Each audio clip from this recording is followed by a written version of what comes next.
ya mwenye haki ni mengi mno, Salma, lakini Mungu umuokoa kwa hayo yote. Amini. Haiko salama, hakuna kisirani. Salima. Lakini Mungu umuokoa kwa hayo yote. Amini. Salma. Welewe kama ya, wekilewe kama ya ese mkangoli. Alafu Waingo, umesikia hiyo story na Salima? Pepe. Uko na mdomo, kwani ulimeza redio? Waingo, tulia nikupe tips. Na njiko kukaa kwa hii boma. Sikia vizuri Otis. Hizo na tips peleka kwako. Uchenge uishi ndani. Badala ya kukalia nazo kwa hii boma wenyewe. Unanisikia?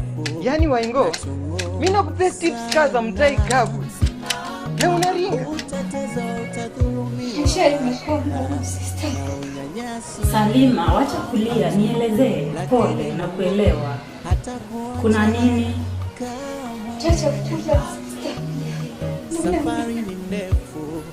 Pole Salima, niambie shida iko wapi?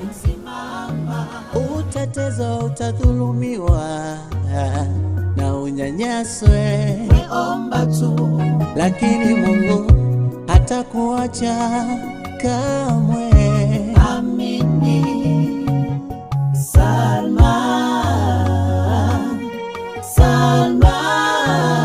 unaweza nini Salma? Full of drama, full of teaching, and full of comedy. This time round, it is one like never before. From 8 p.m. to 8:30 p.m. Don't miss.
Now, my name's Duncan Derito Gitara. I'm by profession, I'm an electrician. Mimi ni mwanaharamu kwa boma yake. Ni vile mimi hajanizaa.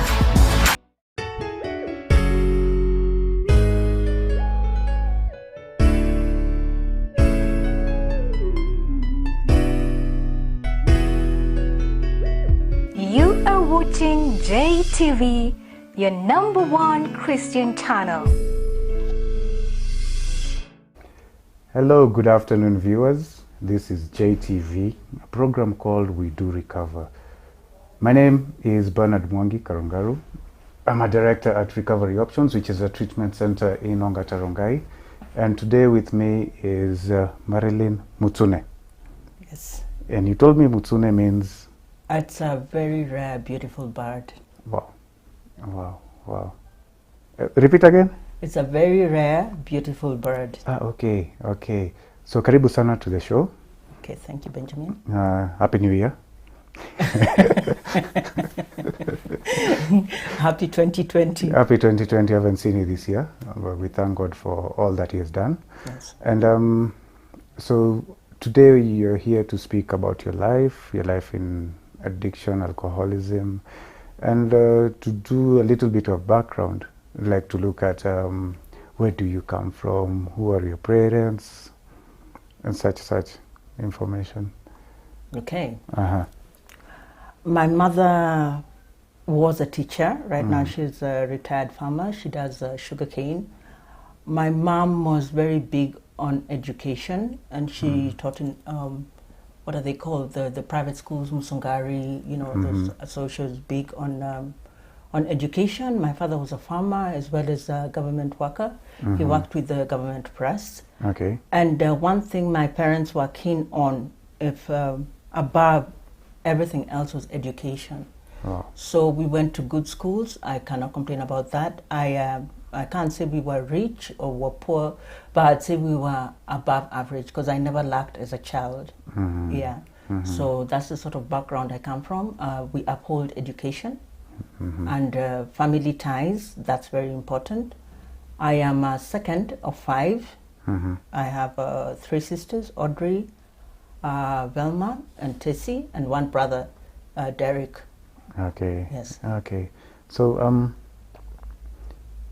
so looking back into your life, I know your story partly. Kidogo sana, like this small, eh? Yes. And so what strikes me is, when did the maneno start happening? When did things start to go wrong? Because it seems like you had this picture perfect childhood. Everybody loves each other. Education is a must. Might have been a bit painful to go to school when you didn't want to go to school and things like that.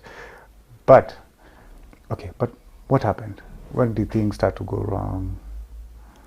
Okay. I'll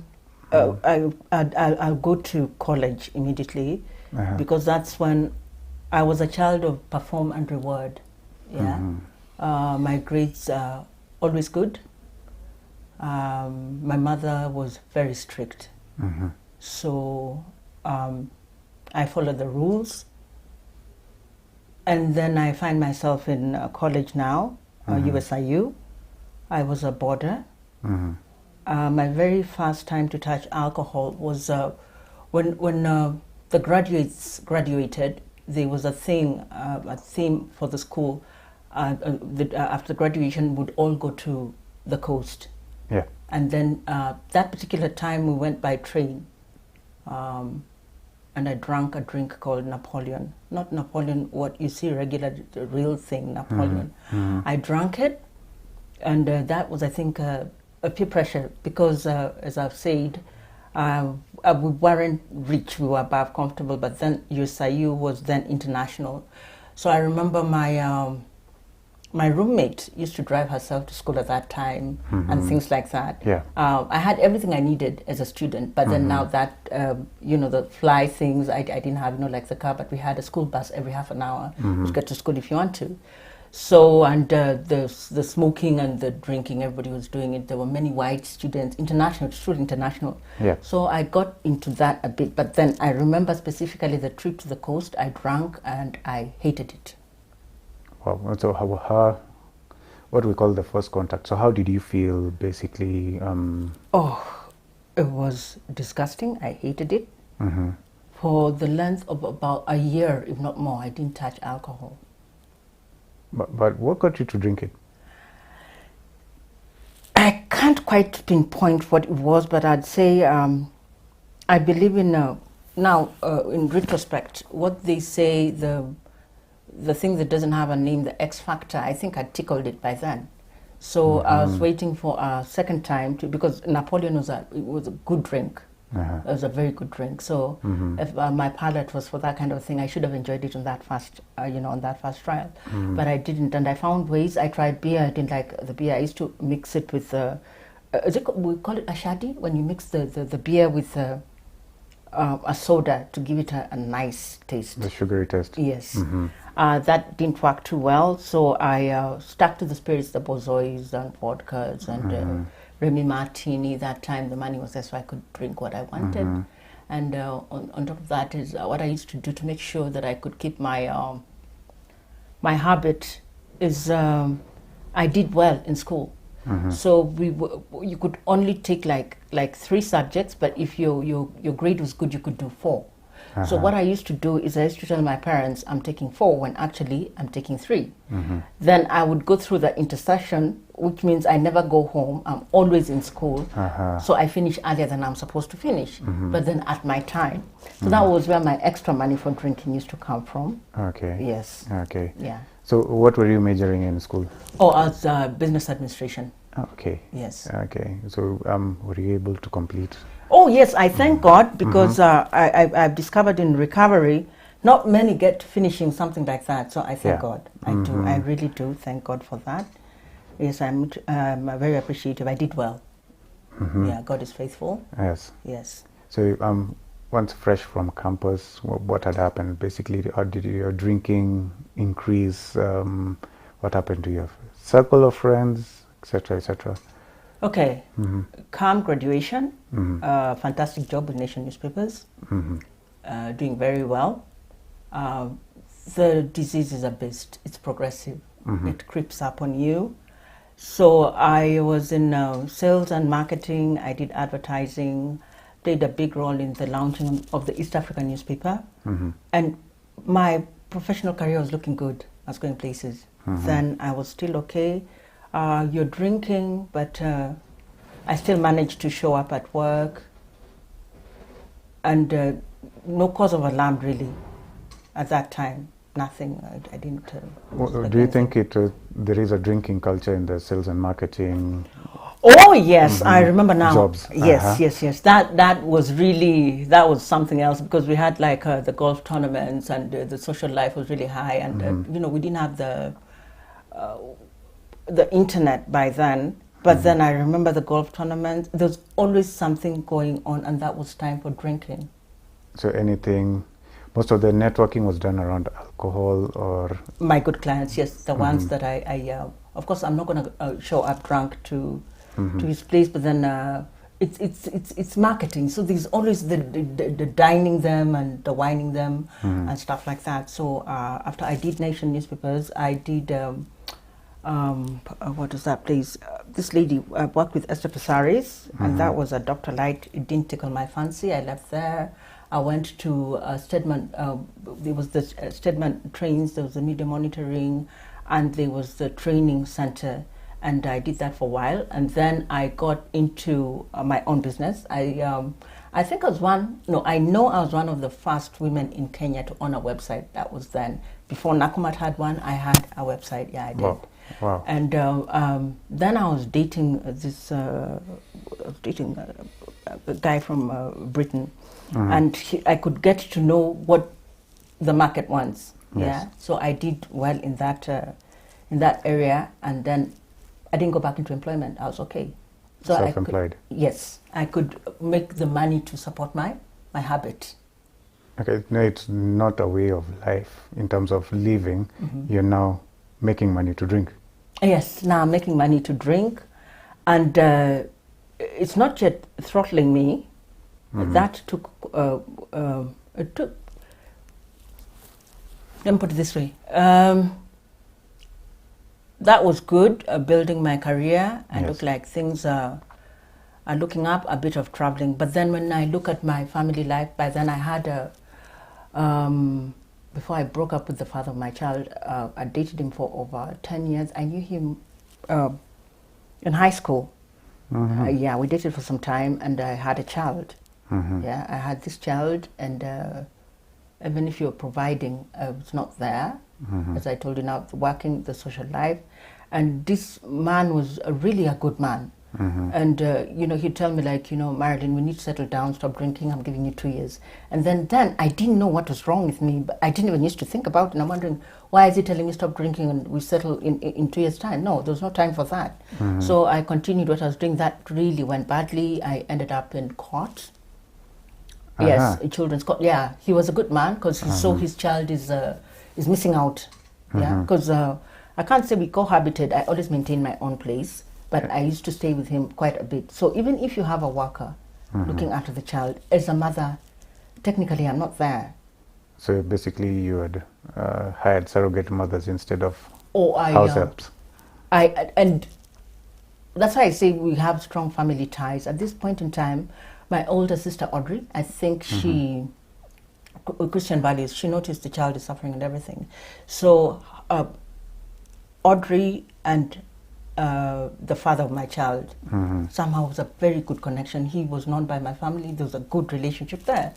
So Audrey would step in as a mother, take my child for the weekends, make sure he goes to church and that kind of a thing. But as a mother, I am not proud to say, but then I don't expect anyone to point fingers at me because God has forgiven me and I'm working with it. I robbed my child. I robbed him of what you'll ask. What did I rob him of? His time. Yeah, I denied him his time with me. Okay, well, do you think, in retrospect, that if you were not drinking, you might have had maybe even a marriage with this gentleman? Yes, there's no question about it, because even after all this and then now, but then again, I must say this. Drugs and alcohol addiction is baffling, because as much as you're with people who have gone to school, people who understand what time it is, what's going on, no one quite knew what my problem was. So even much later, after rehab and everything, I remember the father of my child looking at me in the eye and saying, I wish I knew, I'd have handled things differently. But you see, now that's water under the bridge. When he wanted to settle, he was an architect, and I think the way the African man is, you need a wife who can be seen in public and everything. He needed that from me. I could not provide it. Yeah, I didn't have the time for that. I didn't see, it just didn't mean anything to me. My drink was more important. So, yes, Benjamin, I must admit, alcohol robbed me of a lot. Yes, I should be settled in a marriage right now, but that's not the way it went. Okay. Yeah. I have another question, which is a bit out there. Yes. Why does sales and marketing activities, why are they centered around alcohol and drinking holes? Why do you think so? I think alcohol lowers your inhibitions, and it's. I think we put it in our mind, when you loosen up like that, it's easier to connect. Yeah, but it's all an illusion. It is, especially if you have what I carry. You have the disease. There are people who can hold their own. Yeah, have 2 beers and have a good drink. Yes, of course, now you're speaking more freely with the client, and they don't go further than that. But for me, I can't do it. Yes. Okay, so you find that most people are taken for a round of drinks, 1 or 2 drinks, and they are enticed into making some financial decisions that you are not liable to make at a particular time. Yes, yeah, because now you can laugh with the client, you can exchange a few anecdotes, and so yeah, the tongue is loosened. Yes, alcohol can be used as for marketing gimmick. Yeah, it works. It does. Okay, yeah. Okay. So, moving on. First lady with a website in Kenya. Yes, that was quite something, because I remember very well. Nakumatt didn't have one, and it was good. I had connections with Norway. I had connections with the UK. I was doing something that if I hadn't touched alcohol, right now I'd be very far. Yeah, yeah. So what is the main focus of the website other than marketing? Oh, right. I export things like tea, the Kenyan tea, and then what used to do very well was the curios, like the kazuri beads and stuff like that.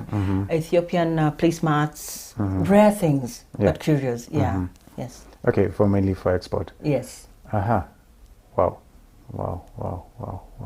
So, where would you say things started going downhill, as in terms of after the website? What happened to the website, by the way? Oh, Benjamin, some of those things just float away. I can't even explain what happened. It's just, I don't know, it fades into nothingness. Couldn't maintain the site? After a while, did I even remember I have a site?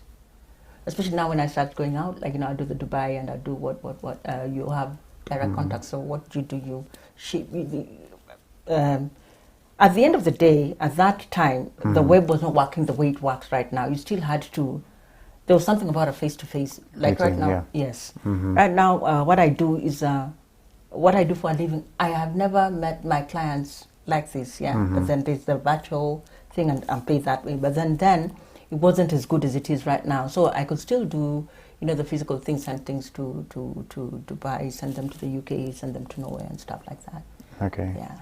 Okay, so which gave you exposure outside the country, Yes, so you started traveling. Yes, yeah. And you mentioned something like Australia. So you started wondering, wow, this lady has traveled. Australia was now headed downhill. Okay. I'm headed downhill. Australia is, I did some work for this guy. He was in the country for, I can't remember what it was, but I did some work for him, and then he liked me. Yeah, and he went back to his country, Australia, and he invited me over. Just as a friend? Just as a friend, and he was interested in me, and I was single at that. I mean, I had my issues with baby daddy and the child, but then I was not engaged. And I went, and it was 6 months of bliss. I lived a life that's, when I look at myself right now, it looks like a movie. I lived on it didn't help my drinking because he owned a vineyard. It was called, right now it's called Redcliffe, then it was called Matilda. So I lived in West Perth, and then would drive down to a place in Australia called Denmark. It's also called Denmark, and that was the vineyard. So yes, I was living the life. Wow. Yeah. Wow. Where are you describing it as you're living the life, but you're calling it your downhill? Oh, at that time, at that point in time, is I could not function without having a drink in the morning. I couldn't do anything without first having my drink. And that time, this point in time, I'm drinking Sauvignon Blanc. I'm drinking the same Sauves. I know what port is. I know what a Pinot is. I am.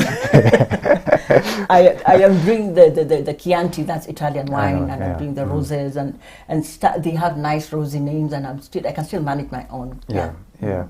So basically, what you're calling it, you started going down. So your body had started functioning on alcohol more than food. Dependent, and I was. Sometimes I wonder these men who are dating me, what was wrong with them, because I was actually. A meatball and all this spaghetti is really tiny, Your head looks big, and then this is spindly, because you don't eat. It's just the alcohol thing. So that was Steve. His name was Steve, and very serious. Can we settle down? The disease lies to you. I knew settle down was a scary word, because that means I am answerable to somebody. So that was it. The relationship ended like that. Wow. Yeah. So what did your family think or speak to you about that whole situation? That they don't know. They know about baby daddy. They don't know about what's going on here. What's that again? They're hearing that story today. Oh, they know that they came to know about it later. They know this was happening, but then they don't have the details. Ouch. Okay. And then you get to a point whereby now, what I had started doing once in a while here at home. When we'd go out with my girlfriends for a drink, I always had another drink in my handbag. So when I go to the bathroom, I swig. You top up. Yeah, but at that time you're not thinking much about it. You're not. And even after I left this guy, he still, for some reason, he still maintained me. I had money. I had pocket money to drink. And then now, I'm not working as hard as I used to. I can't perform. So I'm not doing the deals I could do and have money in my account. The money is slowly dwindling. Okay. So what did I do? That was after Steve. Now I'm headed downhill badly. I came back. So how did you come back? Did you get split up? What happened? It was just, in my heart, I was like, I don't think this is going to work. But then you don't tell him that, yeah? You come here because you need somebody to maintain your habits. Yeah. So he kept on. He would put money in my account. It was not a bad thing. And then the good thing is I'm not accountable. I don't see him every day in the evening. It's just the phone calls. Yeah. So you can survive. So he's not a fool. After a while, somebody knows this thing is not going to work. But then that was not the end. I still had my head screwed on right. And after Steve, there was. I don't know, I used to come up with these ideas. There was a chance to go to China, and yes, and teach English. Yeah. And on that note, Yes. you're teaching Chinese English. Did I ever get round to doing that, Benji? And on that note, I believe this will be a great time to go on break. Yes. And then we come back to Kenya. All right. So. Chen.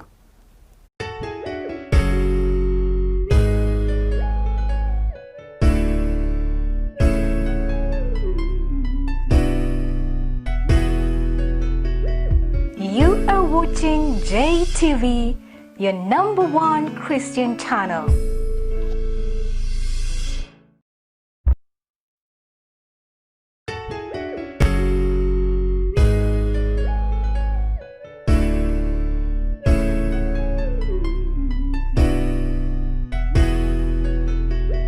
You are watching JTV, your #1 Christian channel. Yes, welcome back, viewers. This is JTV, a program called We Do Recover, whereby we look at addictions and mental health issues. And today we are with Marilyn Mutsune. I don't know why I keep on saying Matsune. Now, you became Chinese. Yes. What happened? Now, that was just another life of, I tried some drugs. I tried LSD, that doesn't work for me. The rooms turned orange and I decided I'm not going to do that. I tried weed. It was like taking a chopper. It's very nice up there, but then when I'm trying to land, it's refusing. So that wasn't working for me. So you stick to the booze. Yeah. So this time you're stuck in Hong Kong. I'm leaving. I have money. So you're not stuck. I'm not stuck. I'm fine. But were you legal? Yes, for a while I was legal, because what you do when I don't know, it's still the same now. As a Kenyan, they give you a visa for 3 months. Now, after every 3 months, you need to go out, go to Singapore, Malaysia, Macau, and then come back. Yeah, come back, and like that. I got tired of having to go out, wasting time for drinking. And then there, it's another lifestyle. It is 24/7. Life goes on. At 3 a.m., people are. It's very safe. Yeah, and then I'm exotic. Yeah, it's a very cosmo culture, but then you don't find very many blacks. Yeah, so you're exotic. So you're kind of like a celebrity. I walk into a pub, I'm guaranteed to come out drunk. Yeah, without having to do anything if I don't want to. Just appearing. Yeah, just appearing with braids and yeah. So that was it. Now in China, I looked around and I saw these disposable items, underwears and things for what are they called, shifts, or when somebody's handling food. The hairnets and yes, those things, and disposable underwear for the hospitals. And what I did is I invested in that, and at that time I had a very interesting boyfriend who had money that he wanted to spend on me, so that was financed. Yes, and very important point, I lived on what you call a catamaran. A catamaran is a very nice boat. Yes. Yeah. I did. I just did for that. touring. Yes. So you're not paying a hotel room. That was for getaways when like maybe a week or two, or the weekends. Yeah. Wow. And then this other time is staying in an upmarket place. It's a life. Sometimes when I look back, I had to go through counseling because it's very hard to reconcile when you become sober and there's a mattress and that's your world, the awnings, and you globe-trotted. So yeah, anyway, I got into this disposable thing, and they were to be shipped to Kenya. I came first and they were to follow me, and then when I didn't go to pick them up immediately, and what happened is they acquired damages for about 32,000, but the shipment itself, when I calculated, the profit was about 4 million shillings. So I didn't have the 4 million, but I had the 32. I think the damages were like 32,000 shillings, and I was not going to give anybody that money when there was drinking to be done. Wait, you were about to make 4 million shillings, and it's then. It is not now. No. Even in today's standards, 4 million shillings. Yeah. So you couldn't spend 32,000 shillings to get No. 4 million shillings, No. of which 32,000 shillings enters into very many times because it is messing up with your drinking. With my drinking. It's called alcoholic logic. Yes. Stinking thinking. So let's. Benjamin was telling you anything will stay here the whole evening, so I'll just. So you were telling me that if you had that 4 million shillings, what would have happened? I'd have died. That is the money that would have killed me, because already shortly after that I was not somebody you would want to sit next to you. At this particular time I was still half flying. Oh, I came back from China, where at that point I got tired of going out to renew my visa, so I was illegal. But the day I got tired of China is no one arrested me. I went to the airport and I told them I want to go home. And they're like, where have you been living? Where? And many questions. And I was just adamant, I want to go home. So they didn't do me anything bad. I just signed some forms. I was given like 2 weeks to prepare myself, and then I came back home. Came back home, I went to live in Nyali to learn Swahili. To date, my Swahili is so horrible. That explains a lot. Yes. And Nyali, my neighbor was even this girl, this African artist girl. She's doing pretty well. I forget her name. What's her name? Akothe. Akothe was your neighbor? A good friend. Awesome. Yeah. So the Mombasa was now beginning downhill. The money is starting to disappear. Benji, it is to hear the whole story, you need to contact me personally. But what happened is season 2 coming. What happened is now you change from Nyali. The only person who can accept you at the time when the money is gone is your mother. So from aeroplane to Busia Nambare. You've come from Mombasa, you're sick. I was so sick. My systems are now failing. So you came via airplane and now you're going with my younger sister, Tessie, sends money. You get the bus. It was a very painful ride because I'd forgotten such things. You want to go to Mombasa, you take a flight. Yeah. So now I am there. She met me. My sister took me to her place. She was employed, and it was decided I got to my mother's place. I went to my mother's place. I was very ill. My mom nursed me. I got a bit of strength. I had a hearing problem. I had very many things. Now the disease, the alcohol is draining your body, but I don't know. So after a while, I bounced back. Was very nasty to my mother. Left. How did I come? I can't even remember how I came back. And at the end of it, what happened, Benjamin? Living downtown. Nairobi. Yes. And no stable home. Here, there, you know how you...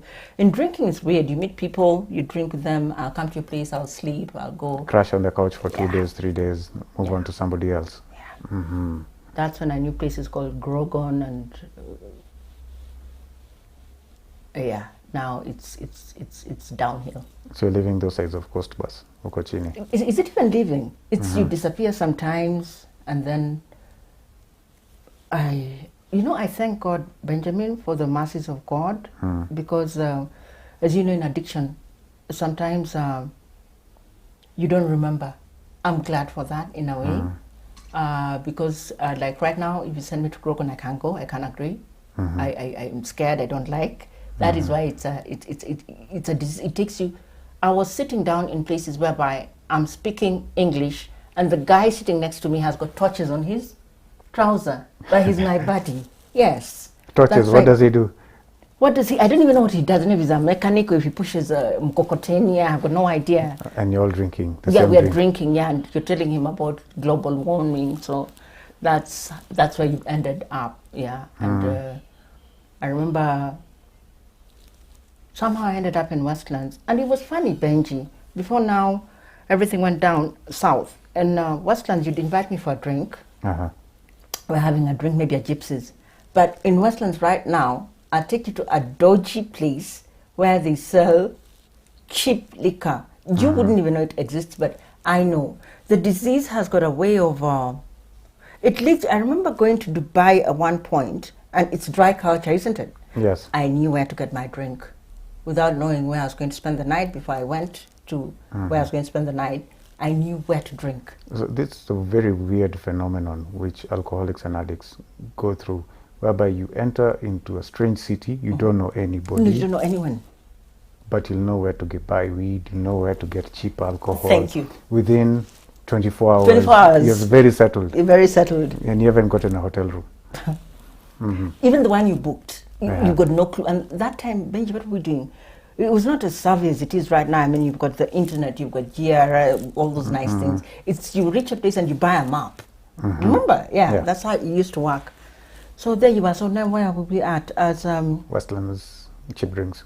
cheap drinks. Yeah. Now I don't know what I was doing for certain in Westlands at this particular point in time, but I drank myself silly. And Benji, I used to suffer from something. I'd be awake, I'm speaking with you, and I'd go even like for 2 days. But if you come back and tell me you were with me and we spoke, and I didn't do anything, we were not doing anything bad, but just had a normal conversation like this, I can't remember. So you started getting memory blanks. Yes, and to date, parts of my life, I can't remember. I can't remember. I just can't remember. So I can't remember. if I remember very well, those are called memory blackouts. There are like 2 types of blackouts. So one would tend to suffer from the full physical, full-on blackout, whereby you just black out and you wake up or resuscitate after a few hours. And there's the memory blackout, whereby 2 things may happen. Either you go through a traumatic episode and your brain tries to protect you from what happened, but the full-on memory blackout for alcoholics is whereby it just erases your memory. You are on autopilot. Yeah. That freaked me out. That was sign number 1. So I call home. Yeah. Yes. You call mom, because now, first of all, these people don't even know you, because it reaches a point where you cut off people who matter to you, because you don't want to be told you're drinking too much, and I mean, really. You feel like people are very judgmental to you. Yes. And no one's buying you drinks. You're finding your own way to buy drinks. Oh yeah, I remember another thing, Benji. When sometimes even I used to get payment, what an addict does is we develop routines. Then it was, I used to get, like if clients pay from abroad, it was either MoneyGram or Western Union. And I used to go to a specific teller at the bank, so they know me. I come in, I'm shaking, I can't even talk properly. Even signing documents. Yes, so he'll sleep like 1,000 bucks. He knows me, he knows I'll come back. I'll go and sort myself out, and I'll come and get my money. Yeah. Okay. Yeah. So now that is already signs. But now the blackout thing really scared me. And then thank God for movies. I remember watching movies whereby you see somebody, they have a knife, they have got blood in their hands, and they've got no clue. Now, those are the things that used to ring in my head. Now, when I'm calling home and saying there's something wrong with me, but I don't know what it is. And then silly me, the typical classical classic of an addict. You do that, then you disappear. Now, I didn't even know if that was Pastor Grogan. I didn't even know those places were Benjamin, but they were not nice. Then again, I went to Westlands, and there's this man, he's an SDA guy, very, very demure, very serene, very nice. And he told me, for some reason, whenever you come here and you want to eat something, he showed me another, in Westlands where they used to have the places where you can sit and eat nyama choma and stuff like that. Yeah. Then I built a relationship with him, nothing untoward. Yeah, he was married and everything, SDA. Now I'm downhill, by the way. So I remember this day I went to his, he used to sell things to do with computers. He looked at me and then he said, how are you going to go home? So I must have told him some crappy story. He took me to his place where he was staying with his wife. You tell me it's not divine providence, and kids. And I slept there, and I looked at him and I said, now I have found a nice place where I can be showering, sleeping and doing my thing. But then God is amazing. There was a day, he made me go to their church. That was SDA. Can you imagine? I hadn't changed I had red lipstick, I had earring, SDA. And that was really... So you enter the door, everybody's like... I don't care that time, I don't even, I'm so hungover. And he was nice to me because it did something to me. And I remember there's another point, Benji, where I remember I was in that lost state and I tried to go to a church in Westlands, and another one, these ones that are normally in town, just near Sports House. they shun you. They do. That has stayed with me. That has really stayed with me, and I've said in my sobriety, wherever I'm at, if that person is willing not to drink for those 24 hours, that's enough for me. Let tomorrow bring. If the next day they come, they're drunk, embrace. Yes. Yeah, embrace. Yes. Don't Come as you are. reject. So this guy was called Dan. There's a day now I went to Westlands because I was going to use him. Addicts, we are self-insure. A place to shower, a wife who will wash my clothes. That's excellent. So, what happened? Benjamin, I went and drank myself silly. And from what now you're being told, I can't remember. I sat somewhere and I had a phone like this, my phone. This guy called Dan, the SDA guy, comes from somewhere, sees me sitting, takes my phone. On your phone, mom will always be mommy or one of those things, mom or whatever. He called. Yeah.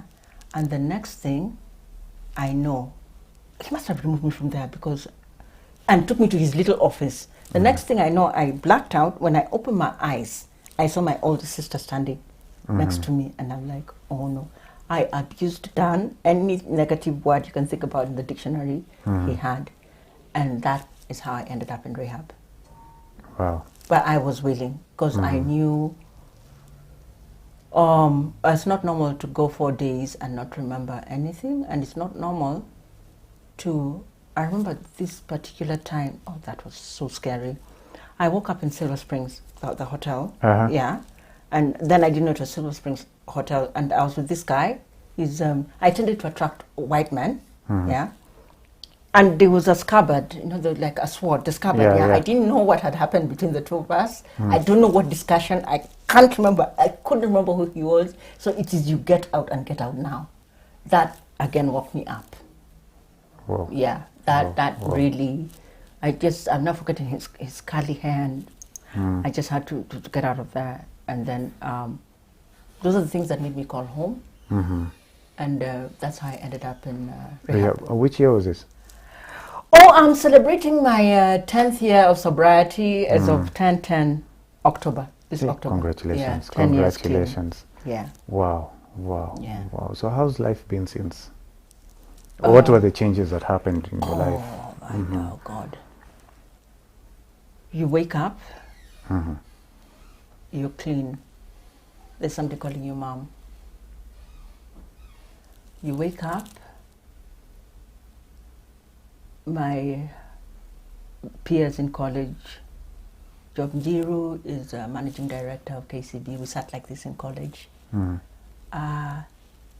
They're movers and shakers in this country. I have to deal with that. I couldn't. I thought I'd crash and burn. I went through counseling. And then this is another thing I'd like to say, Benji, just from my experience. I always advocate for same-sex counseling. I think it's safer. It's actually best. That now really was something else. I hated the way it went because it's just, thank God for God's money. I looked and I saw that I'm a wounded bird, and this person is trying to, He's fishing. And first, I had given him a lot of respect. I even used to send people to him. Then he did something to somebody I know. And that took me into a very dark place, Benji. And even the way they say sponsors. I had a very lonely walk because the disease is, you can be a very nice person and you've never walked for a mile in my shoes. There's another way you can't connect with me. Yeah. So in all that pain, I found the church. But then again, the church, if you're looking for a solution that will fit that void, it's not in church. It's the relationship with God. And AA, the books, the fellowship, the fellowships, and I have never ever done. Where I live, I lived in Rongai. There's a time I lived in Westlands. I was okay because I could go to Consolata. But then I normally find my place in spaces where there's no AA. And I thank God for even like one of the positive things now with COVID, there's so much AA going on. There are 24-hour AAs and stuff like that. So what I'd suggest is anybody who's in recovery, find your tribe. Don't be alone. It's a lonely walk. You need to be with the heart, because again, isolation. I thought was above relapse until something happened to me just a couple of years back. And for the first time, I actually had, what do you call it, euphoric recall? Euphoric recall. Yes. But we thank God for the Bible and stuff like that. You know, it's the monkey on the shoulder, yeah? Yeah, Mr. Slick. We have very many names for that thing. Yeah. Mr. who? Slick. Yes, that one, yeah. Starts lying to you, telling you. Just one, yeah. So, in recovery, find your tribe. Yeah. So how did you build a relationship with God? What was the process? Okay. Now, I was brought up very well. Christian values. By Form 2, I knew the Lord. As I told you, I was a child of reward and perform. So until you say you call it as a good girl, I'm a member of Red Cross. I do societal, charity things. My parents always encouraged that.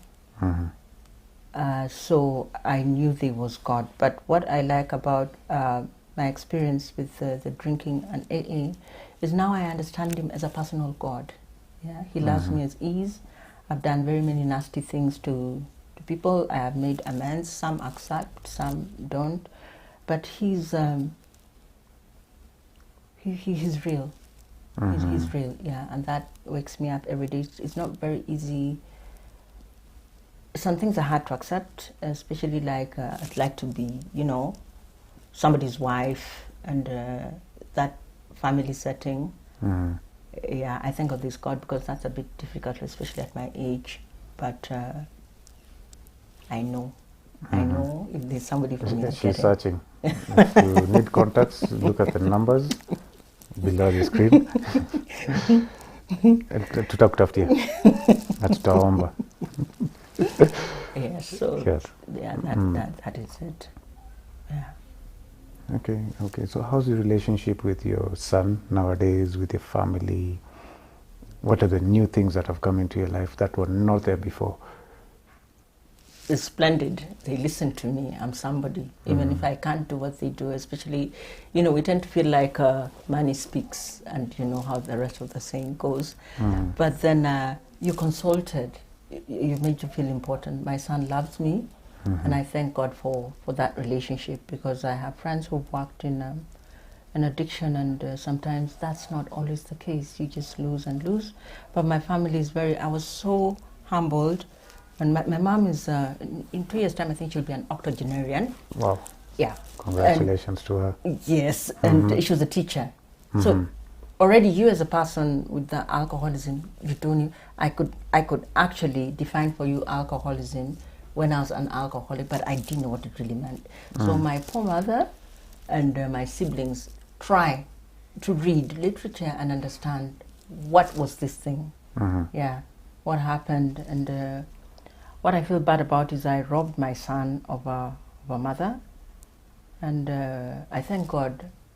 Even with his struggle, he has his struggles, and you'll do that to your child. It doesn't matter if you say, because my son was very balanced. His father was a good, responsible man, and he grew up knowing my side and his father's side, but you can still see issues. And when I look at him sometimes, I'm a bit lenient, because I can see that's his father and me. It's just you. Every decision, every sip I took, everything I dragged in, it has an effect on Brandon, especially the day I used to send him for my cigarettes, and then sometimes he'd refuse, or he'd find my cigarettes and break them. Now in sobriety, because I still continued a bit with the cigarettes, I saw cigarettes in his pocket and they weren't mine.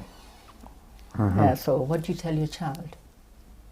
Yeah, but then I'm glad we have a relationship whereby he'll let me know his struggles, he'll let me know what he's tried, and I always say, Brandon, you don't need to watch the documentaries. You've seen your mommy, you've seen what has happened. Yeah. Okay, as we close. Yes. It's been 1 hour. Wow. It's been 1 hour. Would you like to come for round 2?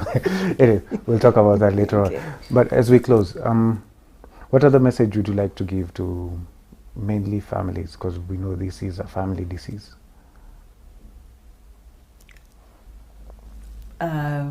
What I'd say is sometimes as a family, especially when you don't know, when you're what do you say, Benjamin? I am the affected. I'm the infected and you're the affected. Affected, yeah. When you're affected, you also can't be doing things that are not good for the addict and yourself, like enabling. And then again, also being obtuse, judgmental. It's a disease and it's not a moral disease. You need to understand it. So what I'd suggest is find out. And nowadays it's so much better than in my day. In my day you couldn't find things about alcoholism. Now there's so much. You can search online. The AA meetings, we have those for the family, isn't it? Yes. Yeah. So I'd say find out. Don't be too judgmental, don't be rash.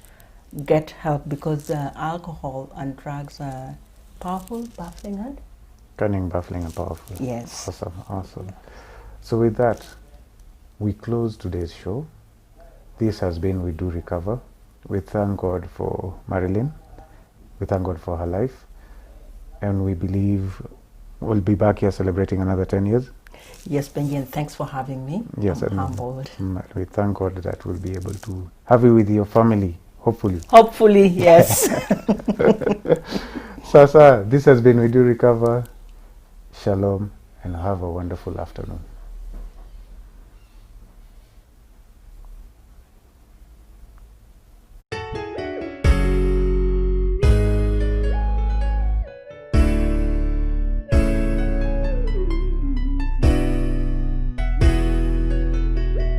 You are watching JTV, your #1 Christian channel.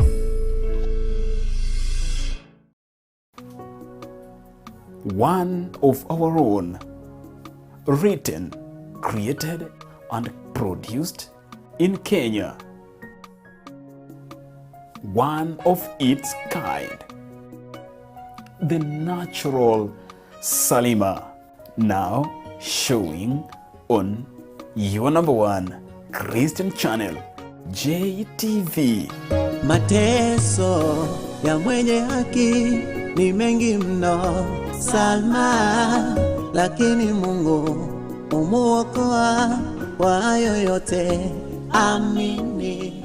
Mateso Haiko salama, hakuna kisirani. Salima. lakini Mungu umuokoa kwa hayo yote. Amini. Salma. Welewe kama ya, welewe kama ya, wekilewe kama ya, ese mkangoli. Alafu Ingo, umesikia hiyo story na Salima? Pepe. Uko na mtomo. Kwani ulimesa redio? Tulia nikupe tips. Na njoo kukaa kwa hii boma. Sikia vizuri Otis. Iso na tips peleka kwako. Uchenge uishi ndani. Patala ya kukalia naso kwa ipo wenyewe. Unanisikia? Yaani Waingo, mimi nakupe tips kaza mtai kabu. Na unaringa. Salima, wacha kulia, nielezee. Pole na kuelewa. Kuna nini?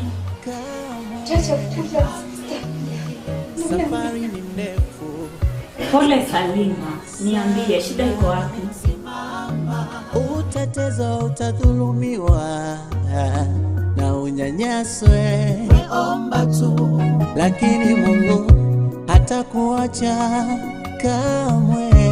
Amini. Salma, unawaza nini Salma? Full of drama, full of teaching, and full of comedy. This time round, it is one like never.